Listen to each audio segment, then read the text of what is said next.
অভিজ্ঞান দত্তের বিরুদ্ধে রুখে দাঁড়াতে প্রান্তিকের সঙ্গে হাত মেলালো মোনালিসা। হ্যাঁ বন্ধুরা, এমনটাই দেখা যাবে। বিস্তারিত জানতে ভিডিওটিতে লাইক দিয়ে চ্যানেলটি সাবস্ক্রাইব করে শুরু থেকে শেষ অবধি দেখতে থাকো। গল্পের শুরুতেই দেখা যাবে অভিজ্ঞান দত্ত মুক্তিকে বলতে থাকে, মুক্তি এবার তো শুরু, এবার তো সবেমাত্র শুরু, এবার বুঝতে পারবে কম্পাস ভৌমিক ও বিহান চৌধুরী।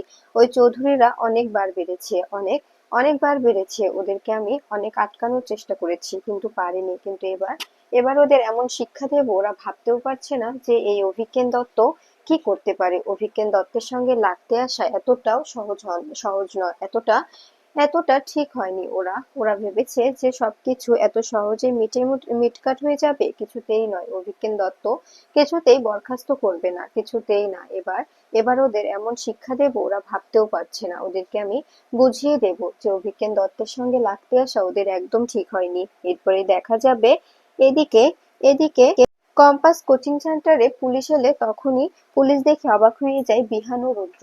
এরপরে পুলিশ এসে বলতে থাকে, এখানে এখানে কম্পাস ভৌমিক নামে কি আছে? তখনই কথা শুনে দেখা যাবে বিহান বলতে থাকে, কেন?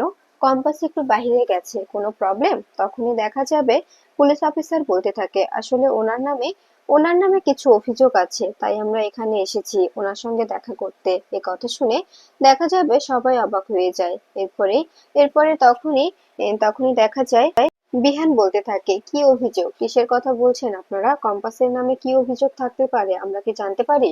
তখন এই কথা শুনে দেখা যাবে অফিসার বলতে থাকে, অবশ্যই জানতে পারেন। আপনাদের আপনাদের বিরুদ্ধে অভিযোগ আছে যে কম্পাস কোচিং সেন্টারে প্রশ্নপত্র ফাঁস করে সেই প্রশ্নপত্রের উপরে পরীক্ষা নিয়ে সেগুলো আবার নোবেল ফিউচার অফ কলেজে পাঠানো হচ্ছে, যার কারণে যে স্টুডেন্টরা কম্পাস কোচিং সেন্টারে পড়াশোনা করছে তারাই পাশ করতে পারছে, এছাড়া আর কেউ পাশ করতে পারছে না। তখন এ কথা শুনে দেখা যাবে অবাক হয়ে যায় বিহান বলতে থাকে, কি বলছেন এসব আপনারা?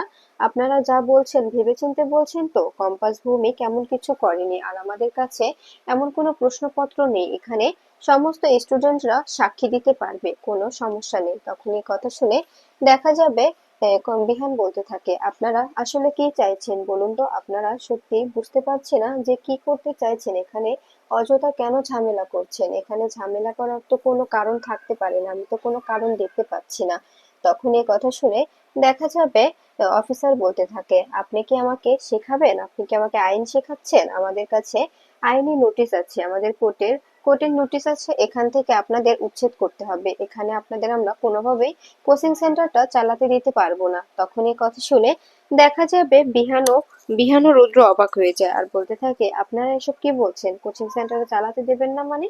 এখান থেকে কোচিং সেন্টারটা কোথাও যাবে না, কোচিং সেন্টার এখানেই থাকবে। আপনি পারলে পারলে আটকে দেখাতে পারেন। তখনই এই কথা শুনে দেখা যাবে অফিসার রেগে যায় আর বিহান সবাইকে নিয়ে কোচিং সেন্টারে বসে পড়ে আর বলতে থাকে, আমরা এখান থেকে একদম বেরোবো না। আপনি চাইলেও আমাদের বের করতে পারবেন না, কারণ আমাদের এই কোচিং সেন্টারে কোনো বেআইনি কাজ হয় না, কোনো অন্যায় হয় না। এখানে আমরা অনেক সৎভাবে বাচ্চাদের পড়াশোনা করাই, আর আমরা এখানে কোনো রকম কোনো জালিয়াতি করিনি। আপনি বলবেন তাই আমরা সেটা বিশ্বাস করব? এদিকে দেখা যাবে অখিলেশকে চ্যাটার্জি বাড়ির থেকে ফোন করা হয় আর বলতে থাকে, আমি রাস্তা দিয়ে আসছিলাম, অফিস থেকে আসার সময় দেখলাম আপনাদের কোচিং সেন্টারের সামনে পুলিশ দাঁড়িয়ে আছে, মনে হলো বিহানরা কোনো ঝামেলায় পড়েছে।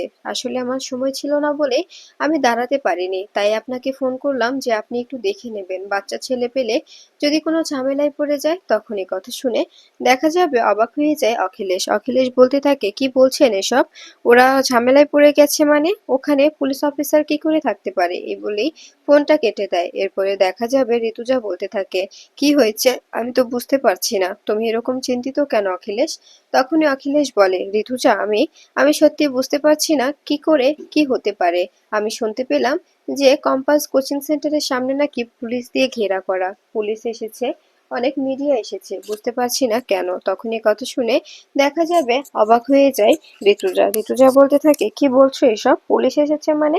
কেন পুলিশ এসেছে? ওখানে পুলিশ আসার কারণটা কি? তখনই অখিলেশ বলতে থাকে, সেটাই তো আমি বুঝতে পারছি না, ওখানে পুলিশ কেন এসেছে? কি চায় পুলিশ? কি চাওয়ার জন্য এসেছে বুঝতে বুঝতে তো আমারও সমস্যা হচ্ছে। তখনই দেখা যাবে কিঞ্জল বলতে থাকে আমাদের ওখানে যাওয়া প্রয়োজন, এভাবে এখানে বসে থেকে সময় নষ্ট করার কোনো মানে নেই। তখনই ঋতুজা বলতে থাকে একদম ঠিক বলেছো ঠাকুরপো, আমাদের ওখানে যাওয়া দরকার, কারণ বাচ্চাগুলো কি করছে না করছে আমরা তো কেউ কিছুই জানি না, তাই আমাদের ওখানে যেতে হবে, সবাই চলো। তখনই দেখা যাবে এ কথা শুনে অখিলেশ বলতে থাকে না ঋতুজা, এত তাড়াতাড়ি গেলে চলবে না, আমাদের আগে জানতে হবে যে ওখানে এক্স্যাক্টলি কি ঘটেছে। এরপরে দেখা যাবে কিঞ্জল বলতে থাকে দাদা তুমি বুঝতে পারছো, আমার কিন্তু প্রচন্ড ভয় লাগছে, মনে হচ্ছে কোনো একটা ঝামেলায় পড়েছে, ওরা কি ঝামেলায় পড়েছে আমাদের জানতে হবে, সেটা জানা দরকার। এরপরে দেখা যাবে পৃথা বলতে থাকে এখন যদি আমরা ওখানে যাই তবে কিন্তু ঝামেলা হবে। এরপরেই দেখা যায় অখিলেশ জিতকে ফোন করে দেখা যায় কিঞ্জলের হাতে দিলে কিঞ্জল বলতে থাকে আচ্ছা, কোচিং সেন্টারে কি হয়েছে তোমাদের, ওখানে নাকি পুলিশ এসেছে? তখনই জিৎ বলে হ্যাঁ বুঝতে পারছি না, হঠাৎই পুলিশ এসে নোটিশ ধরিয়ে দিচ্ছে আর বলছে যে আমরা নাকি প্রশ্ন পেপার লিক করে দিয়েছি, আমরা নাকি প্রশ্ন পেপার লিক করে এখানে পড়াশোনা করাচ্ছি। সত্যি বুঝতে পারছি না এসব কেন হচ্ছে। আর কম্পাস ও বিহানের ধারণা যে এসব কিছু বিজ্ঞান দত্তই করছে। ওরা ওরাই এসব কিছু করছে যাতে করে এই কোচিং সেন্টারটা বন্ধ হয়ে যায়, কারণ সমস্ত স্টুডেন্টরা তো এই কোচিং সেন্টারে এসে পড়াশোনা করছে, ওনার ওখানে তো একটাও যাচ্ছে না, তাই উনি হয়তোবা ভয় পেয়ে এখানে সবটা কিছু করছে। এ কথা শুনে দেখা যাবে দেখা যাবে অবাক হয়ে যায় কিঞ্জল বলতে থাকে এ তোমরা সবটা সামলে নিতে পারবে তো? তখনই জিৎ বলে আমরা দেখছি। আসলে আসলে আমাদের কোচিং কোচিং সেন্টারটা একদম একদম সেল করে দেওয়া হয়েছে, ওখানে তালা বন্ধ করে দিয়েছে, বুঝতে পারছি না কি করব। বিহান স্যার ও কম্পাস চেষ্টা করছে আটকানোর, এ বলেই ফোনটা কেটে দেয়। তখনই কিঞ্জল সবটা খুলে বললে অখিলেশ অবাক হয়ে যায় আর বলতে থাকে আমাদের এখন এখানে দেরি করা একদম ঠিক হচ্ছে না, আমাদের যেতে হবে ওখানে গিয়ে জানতে হবে যে আসল ঘটনাটা কি ঘটেছে, ওখানে কি হয়েছে আমাদের জানতে হবে, জানাটা খুব দরকার। তখনই কথা শুনে দেখা যাবে পৃথা বলতে থাকে আমি বুঝতে পারছি যে তোমাদের খুব চিন্তা হচ্ছে, কিন্তু আমার মনে হয় যে ওখানে এভাবে না যাওয়াটাই ভালো হবে, কারণ ওখানে যদি এভাবে যাওয়া হয় পরে কিন্তু ঝামেলা আরো বাড়তে পারে, যদি এটা নিয়ে কোনো ঝামেলা হয় তবে কিন্তু আমরা খুব বাজেভাবে ফেঁসে যাব। তাই বলছি এখন ওখানে না গিয়ে ওদেরকে সামলাতে দাও, আর আমাদের এদিকটা সামলাতে হবে। তখন এই কথা শুনে দেখা যাবে অখিলেশকে পৃথা বলতে থাকে দাদা আমার কথাগুলো বুঝতে পারছেন আমি কি বলতে চাইছি? তখনই অখিলেশ বলে হ্যাঁ পৃথা, আমি তোমার কথাগুলো বুঝতে পারছি। এরপরে ঋতুজা বলে সত্যি ছোট যা বলছে আমার মনে হচ্ছে ছোটর কথাগুলো শোনা উচিত, ছোটর কথাগুলো মানা উচিত, আমার মনে হচ্ছে ছোটর কথাগুলো সত্যি যুক্তি আছে। এ কথা শুনে দেখা যাবে পৃথা বলতে থাকে আমি বুঝতে পারছি না যে আসলে কি ঘটনা ঘটছে, এসব কেন ঘটছে, আর কিবা কারণে ঘটছে, কে করছে এসব, আর অভিজ্ঞান দত্ত ছাড়া তো এসব কেউ করতেও পারে না। তখনই দেখা যাবে ঋতুজা বলতে থাকে বুঝতে পারছি না যে এই লোকটা আসলে কি চাইছে, এভাবে এভাবে হেনস্থা করার মানেটা কি, এভাবে আমাদের অপমান অপদস্থ করছে কেন, বারবার কেনই বা সবার সামনে ছোট করছে, এটাই তো বুঝতে পারছি না। এদিকে দেখা যাবে বিহান অবাক হয়ে তাকিয়ে থাকে কোচিং সেন্টারের দিকে আর মনে মনে বলতে থাকে আজকে হয়তোবা আমাদের স্বপ্ন এখানেই থেমে গেল, কত স্বপ্ন নিয়ে কম্পাস এই কোচিং সেন্টারটা তৈরি করেছিল, কত স্বপ্ন নিয়ে এটা চালু করা হয়েছিল, আজকের পর থেকে হয়তোবা সেটা বন্ধ হয়ে গেল।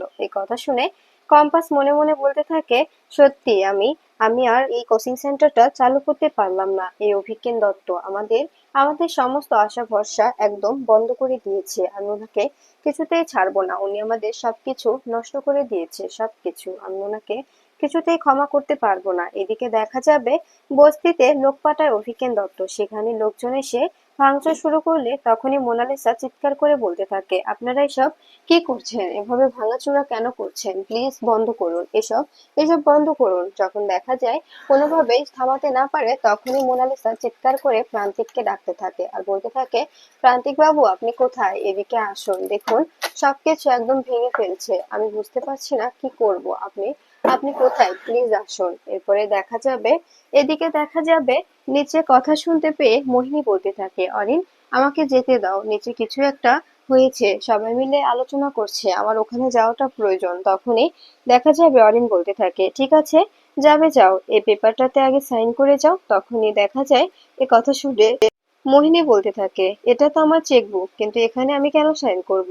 তখনই দেখা যাবে অরিন বলতে থাকে, তুমি তো এ বাড়িতে থাকছো, খাচ্ছো, এ বাড়িটা পড়ছো, সমস্ত কিছু করছো, তবে তোমার টাকা পয়সা সমস্ত কিছুই তো সেভিংস এ রয়ে গেছে। তোমার মেয়েকে রাখতে সেখানে ঘর ভাড়া দিতে হতো, আয়ার খরচ দিতে হতো, সবকিছুই তো এখন বন্ধ, তাই না?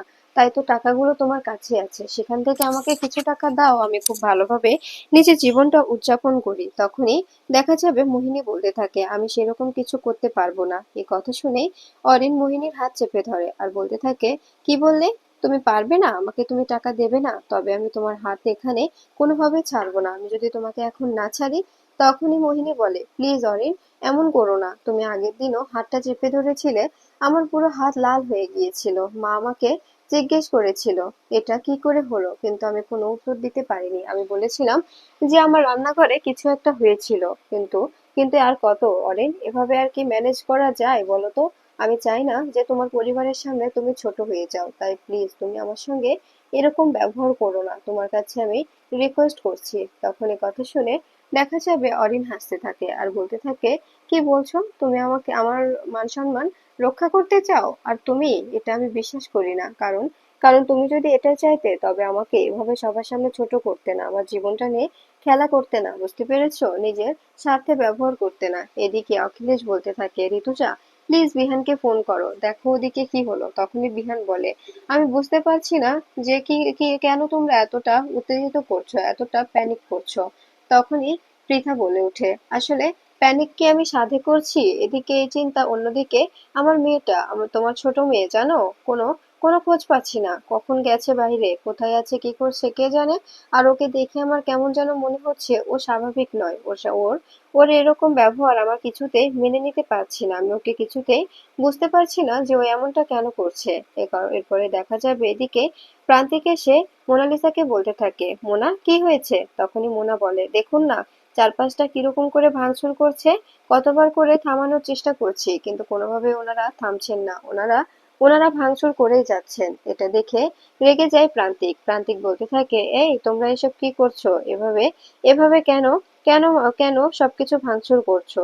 এরপরে দেখা যাবে প্রান্তিককে ধাক্কা দিয়ে ফেলে দিয়ে মোনালিসাকে ধাক্কা মারলে ফুলের টপের উপরে গিয়ে পড়ে যায় মোনালিসা। সঙ্গে সঙ্গে মাথা ফেটে রক্ত ঝরতে থাকে। এদিকে প্রান্তিকেরও মাথায় লাগায়, প্রান্তিকের মাথা ফেটে রক্ত ঝরতে থাকলে তখনই মোনালিসা অবাক হয়ে যায় আর বলতে থাকে, এসব কি হচ্ছে? আমি বুঝতে পারছি না। এরপরে প্রান্তিক মোনার রক্ত দেখে রেগে যায় আর চিৎকার করে ওঠে, সবাইকে মারতে শুরু করে আর বলতে থাকে, তোদের এত বড় সাহস, তোরা মোনালিসার গায়ে হাত তুলেছিস? তোদের এত সাহস কোথা থেকে এলো? আর তোরা এই বস্তি ভাঙচুর করতে এসেছিস? তোরা তোরা কি ভেবেছিস যে প্রান্তিক বেঁচে থাকতে বস্তি উচ্ছেদ করতে পারবি তোরা? এদিকে মোনালিসা ভয়ে গুটিসুটি মেরে নিচে বসে থাকে, কোনোভাবেই ওঠে না। মোনালিসা, হ্যাঁ, কান চেপে ধরে চিৎকার করতে থাকে আর বলতে থাকে, এসব বন্ধ করো, আমি এসব মেনে নিতে পারছি না, এসব আমার সহ্য হচ্ছে না, ভালো লাগছে না আমার এসব, প্লিজ তোমরা বন্ধ করো, কি হচ্ছে এসব?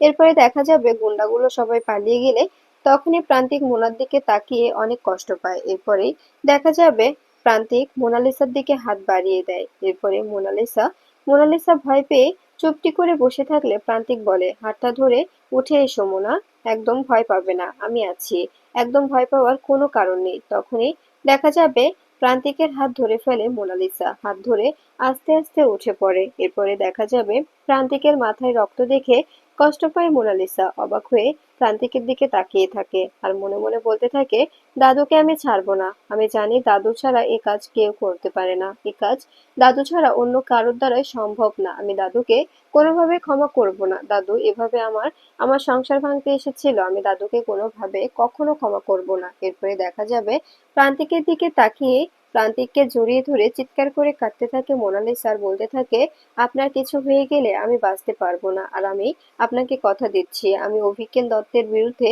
রুখে দাঁড়াবো। আমি ওনাকে বুঝিয়ে দেব যে নিজের মানুষ যখন যখন কষ্ট দেয় সেই কষ্টটা কতটা বেশি আঘাত করে। এরপরে দেখা যাবে প্রান্তিক মনে মনে বলতে থাকে, সত্যি মেয়েটা অনেক সহজ, অনেক সরল। ও ও শুধুমাত্র ওর দাদুর কথাতে এমন কিছু করেছে। এদিকে দেখা যাবে কম্পাস অভিজ্ঞান দত্তের কাছে কৈফিয়ত চাইতে এলে তখন অভিজ্ঞান দত্ত কম্পাসকে চ্যালেঞ্জ ছুড়ে দেয় আর বলতে থাকে, আগামী 24 ঘন্টা নোবেল ফিউচার অফ কলেজ চালিয়ে দেখাও। এরপরে কম্পাস ফিউচার অফ কলেজে চলে এলে তখনই মধুচক্রের অভিযোগ করে কম্পাসকে গ্রেপ্তার করে পুলিশ। এদিকে দেখা যাবে প্রান্তিক ও বিহান কোচিং সেন্টারে এলে তখনই সেখানে আগুন লাগিয়ে দেয় মুক্তি।